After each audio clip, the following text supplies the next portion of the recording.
Hello, my name is James Olson from Reality Sales Training, and welcome to the Sales Reality Check. Today we're going to talk about full disclosure selling. There's 7 questions of full disclosure. I'm going to talk about those towards the end, but right now we're going to talk about what we get from full disclosure. When I started selling, I got really tired of 3, 4, 5 years in of what I call circular conversations. Hey John, I've got a great deal on, I was a lumber broker at the time, 2x6. And he would say, well, I don't really need any 2x6 today. I'm fine on 2x6. And then I would call him 2 weeks later and say, hey John, I got a great deal on 2x6. And he says, well, I'm okay on 2x6. So what it would be, what I call circular conversations, always the same. I got to check my inventory. So I developed a system of questions so that I could find out where they were with their inventory. Number one, I don't want to overcall them. I don't want to waste my time, and I don't want to over pester them. I don't want to over bother them. Okay, so I want to call when the fruit is falling from the tree, when they're ready to buy. So what we're going to do through these series of questions, we're going to treat our customers' inventory as if it were our own.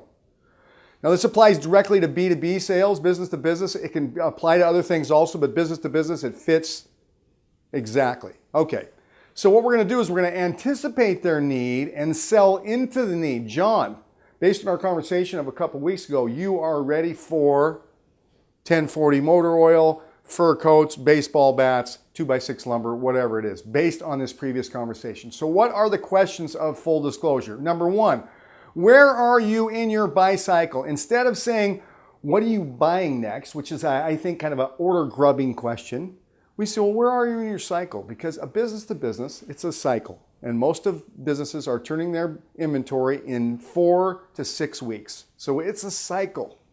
What are you buying next? It's, I'm here for the order. Where are you in your business is curiosity as a business partner. Okay. Also, when you say, where are you in your buy cycle, it will create a lot of, what do you means? Okay, what are you buying next? It will create a lot of I don't knows, or I'll let you know later. But if you say, where are you in your buy cycle, they're going to say, what do you mean? They'll say, John, I don't want to know just what you're buying next. I want to know where you are with your inventory situation. Okay. So they'll say, well, and then we start talking. So they say, well, how much of that, whatever we're trying to sell them, paint, 2x4, whatever it is, how much of that do you have on the ground or in your current inventory? Okay.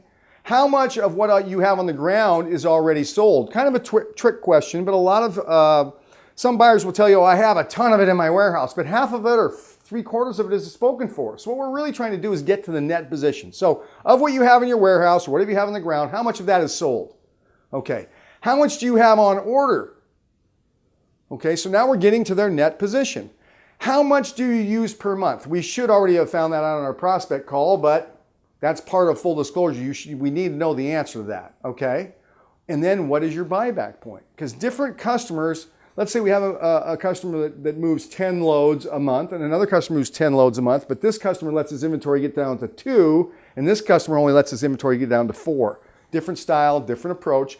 Probably this guy is a little bit more conservative, but in any case, we want to be there in his cycle to sell him how he's buying. Okay, then lastly, what's your average cost, or what are you paying for that product right now? So these are the 7 questions. A lot of salespeople are too intimidated to ask these questions. And what I tell them, if you don't know the answer to these questions, you are not selling the account. You are just servicing the account. So I'm going to go over them one more time. Where are you in your buy cycle? How much do you have on the ground? Of what you have on the ground, what is sold? How much do you have on order? How much do you use per month? What's your buyback point? How low do you let it go before you buy back? And what's your average cost? Or what are you paying for that product? Those are the 7 questions of full disclosure. Use them. They will help you. My name's James Olson with Reality Sales Training. This was the Sales Reality Check. And until next time, let's go get an order.